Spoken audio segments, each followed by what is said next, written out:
Здравейте, приятели! В днешния клип ще ви покажа какво представляват епоксидните лепила на фирмата Вико. Започваме с епоксидните стикове или така наречената магическа стомана в България.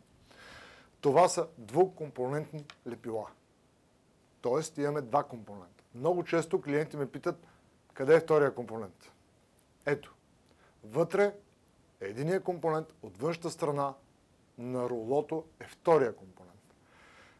Повечето епоксидни смоли са двукомпонентни лепила. Това, което е важно да знаете за епоксидните стикове. Това е единственото лепило, което може да изгражда детайли. Единственото лепило, което има висока здравина, или по-точно твърдост, след като втвърди, и позволява в последствие пробиване с ръчни инструменти, шлайфане и всякаква друга обработка. Поради тази причина най-често се използва в индустрията, където се запълват шупли, липсващи парчета от метал, всякакви детайли, които са от метал. Най-добра адхезия има към металните съединения. Защо? Защото е изключително твърд в последствие.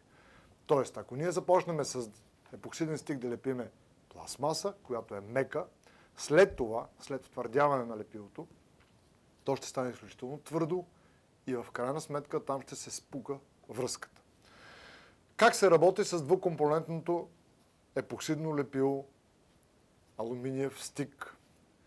Режеме количеството, което ни е необходимо, задължително използваме ръкавици, след което започваме да смесваме двата компонента. При добро смесване те повишават своята температура и това ни дава добра индикация, че лепилото вече е смесено и може да бъде нанасено.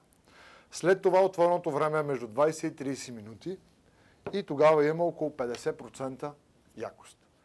След 12 часа имаме пълна якост и става ето такова нещо. Имаме го в два цвята, т.е. вътре има малки частици или алуминий, или стомана. В зависимост от визуалните изисквания към определения продукт. Благодаря ви.